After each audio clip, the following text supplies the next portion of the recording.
मुख्य न्यायाधीश की अध्यक्षता वाली बेंच ने भी इनके साथ अन्याय किया, इनके साथ न्याय नहीं किया। अन्याय ये किया कि कनॉट प्लेस थाने के जिन पुलिस कर्मियों ने यौन शोषण की शिकायत को एफआईआर में तब्दील नहीं किया, यदि उनको दंडित किया गया होता तो आज ये बेटियां खुले आसमान के नीचे नहीं बैठी होती। फिर 28 तारीख के आदेश के बाद मुकदमा दर्ज हुआ पॉस्को के तहत भी, और यौन शोषण का 2 एफआईआर, शिकायतें 7 हैं। सुप्रीम कोर्ट के मुख्य न्यायाधीश, सुनना चाहिए आपको, 7 बेटियों के अलग अलग शिकायत है, 7 बेटियों के साथ यौन शोषण की शिकायत है। हर मुकदमे 2 ही दर्ज किए गए, 5 मुकदमे खारिज, और सुप्रीम कोर्ट के मुख्य न्यायाधीश की अध्यक्षता वाली बेंच मौन। ये भी अन्याय और अत्याचार है। और फिर 28 तारीख को कहा गया कि भाई 7 दिन बाद आप हमारे यहाँ रिपोर्ट पेश करेंगे। इस आधुनिक युग में व्हाट्सएप, ट्विटर और मेल के माध्यम से एफआईआर की कॉपी जा सकती थी। और फिर 7वें दिन से पहले पुलिस की वर्दी में गुंडों ने हमला किया पहलवानों पर। यह और अन्याय हुआ। और फिर इस अन्याय में देखिए क्या क्या होने वाला है। और हम सब लोग भी जुटे देश भर के, और हमने भी 15 दिन का और मोहलत दिया। इस 15 दिन की हिजरत की मोहलत में क्या होने वाला है, मैं आपको षड्यंत्र बताता हूँ क्या खेल है। बताइए। षड्यंत्र यह है कि जो शिकायतें 7 यौन शोषण पीड़ित बेटियों की है, उसकी एक एक शिकायत की काट, एक एक शिकायत के खिलाफ सबूत इकट्ठा करने का काम मोदी सरकार अमित शाह के इशारे पर पुलिस यौन शोषण करने वाले ब्रजभूषण शरण सिंह के पक्ष में जुटा रही है। और पहले तो मैं ये मान रहा था कि मोदी सरकार कर्नाटक चुनाव में वोटिंग से पहले ब्रजभूषण शरण सिंह को इसलिए गिरफ्तार नहीं करेगी, उसकी गिरफ्तारी से यौन शोषण करता सांसद को बचा रही है भाजपा। ये संदेश अगर कर्नाटक में जाता तो ये 0 पर सिमट सकते थे। लेकिन एक और चौंकाने वाली बात है, भयभीत होने वाली बात है।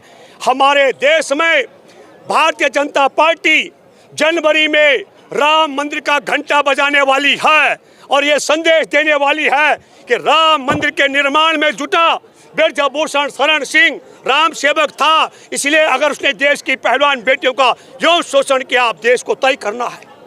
तब देश में कहा जाएगा अगर मोदी सरकार ने ब्रजभूषण को जेल में डाला तो राम के अनुयायी नाराज हो जाएंगे, और ब्रजभूषण को जेल में डाल करके राम भक्तों को नाराज करने की क्षमता मोदी सरकार में नहीं है।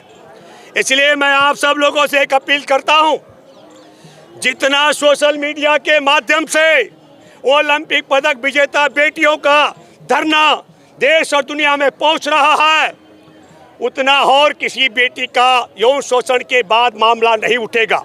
मैं आप सबके माध्यम से अपील करना चाहता हूं, राम की महिमा कतई खत्म नहीं हो सकती है, कम नहीं होगी अगर उसका भक्त यौन शोषण करता जेल चला जाए। लेकिन ये वोट बैंक का सवाल है।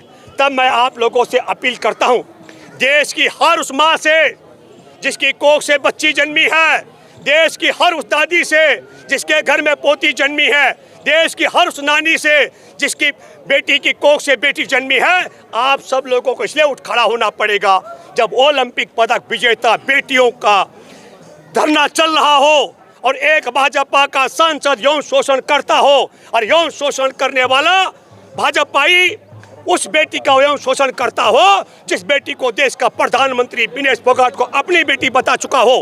तब ऐसे में मैं अपील करता हूं, करोड़ों दलितों से, भूमिहीनों से, खेतीहर मजदूरों से, गरीबों से, अल्पसंख्यकों से हमारे देश का दस्तूर बदल दिया है देश के मुख्य न्यायाधीश चंद्रचूड़ की बेंच ने। और मैं चैलेंज के साथ कहता हूं, आज ये बेटियां मोदी सरकार की ताकत से नहीं, चंद्रचूड़ जो मुख्य न्यायाधीश की अध्यक्षता की बेंच ने गैर गंभीरता से सुनवाई की, इनके साथ अन्याय किया, इनकी फरियाद को ध्यान से नहीं सुना, उसकी परिणति है कि एफआईआर दर्ज होने के बाद आज भी यौन शोषण करने वाला छुट्टा सांड की तरह घूम रहा है और मीडिया से चर्चा कर रहा है। और ये बेटियां जिन्होंने खेल के अगले खेल की तैयारी करनी थी वो यहाँ पर डटी हुई हैं। तब मैं आप सब माँ बहनों से अपील करता हूँ, जो महिलाओं का सम्मान करता है, जो देश की आधी आबादी का सम्मान करता है, ये जातियों का मामला बिल्कुल नहीं है। हमारा देश बहुत पाखंडी है, हम इस देश में आरोपी को हिंदू मुसलमान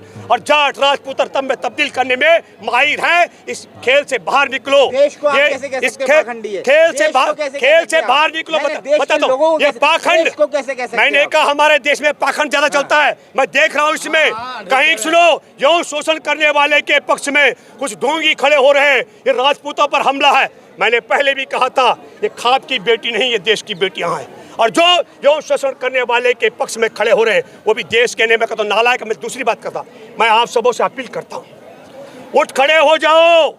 जो चाहते हैं कि हम यौन शोषण ना हो देश में और यौन शोषण होने पर तत्काल गिरफ्तारी और जेल जाने का मामला बने, उसके लिए हर माँ बहन को खड़ा होना पड़ेगा, एकजुट होना पड़ेगा। अन्यथा हमारे देश में गलत परंपरा मुख्य न्यायाधीश ने शुरू कर दी। अब यौन शोषण करने वाली की पीड़ित बेटियों को थाने में जाएंगे, अब मुकदमे दर्ज नहीं होंगे। और जब मुकदमा दर्ज नहीं होगा नजीर बन जाएगी, कोई भी कानून उन्हें सजा नहीं दे सकता है। इसलिए मैं आप सबों से अपील करता हूं इस बात को दूर तक तो पहुंचाए, लेकिन इतना आपसे अपील करता हूं हर भाजपाई नेता का घेराव करो और उससे पूछो क्या कारण है हमारे देश में यौन शोषण करने वाले ब्रजभूषण शरण सिंह के साथ पूरी भाजपा और मोदी सरकार खड़ी है और यौन शोषण की शिकायत को लेकर बैठी बेटियों के खिलाफ पड़ी हुई है। ये सवाल आपको मैं अपील करता हूं, दो जूते पैर में पहनती हो माँ बहनों, एक जूता हाथ में उठा के भाजपा के एक नेता से सवाल करो। अन्यथा हमारे देश में अब बेटियों की दशा, 3 उदाहरण देता हूं। इनका भाजपाई विधायक कुलदीप सेंगर जिसने अपनी चचेरी बहन का बलात्कार किया था, उस बेटी की एफआईआर तब दर्ज हुई जब उसने योगी आदित्यनाथ के घर पर जाकर आत्मदाह करने का प्रयास किया। वो बात अलग है कि उसके बाप की हत्या कर दी गई, उसकी चाची की मौसी की हत्या कर दी गई। वो जिंदगी और मौत के बीच में जूझ रही है। दूसरा आपने देखा राम मंदिर के नाम पर चंदा जुटाने वाला, उसका नाम है चिन्मयानंद। चिन्मयानंद का भी मामला है। वो अपने कॉलेज की बेटियों से किस तरह से नग्न होकर मालिश कराता था। और यहाँ भी आप देखिए ओलंपिक पदक विजेता बेटियों को सुप्रीम कोर्ट का दरवाजा खटखटाना पड़ा। चिन्मयानंद के खिलाफ ये मामला सुप्रीम कोर्ट में दर्ज हुआ था। हरियाणा का एक मंत्री 4 महीने से यौन शोषण शिकायत पीड़ित बेटिया को धमका रहा है। और मैं लास्ट कहना चाहता हूँ आप सब लोगों से, ये बात दूर तक न केवल जानी चाहिए, ये सवाल एक एक भाजपाई से आपको पूछना पड़ेगा। धन्यवाद। जय जवान, जय किसान, जय संविधान और महिला शक्ति जिंदाबाद।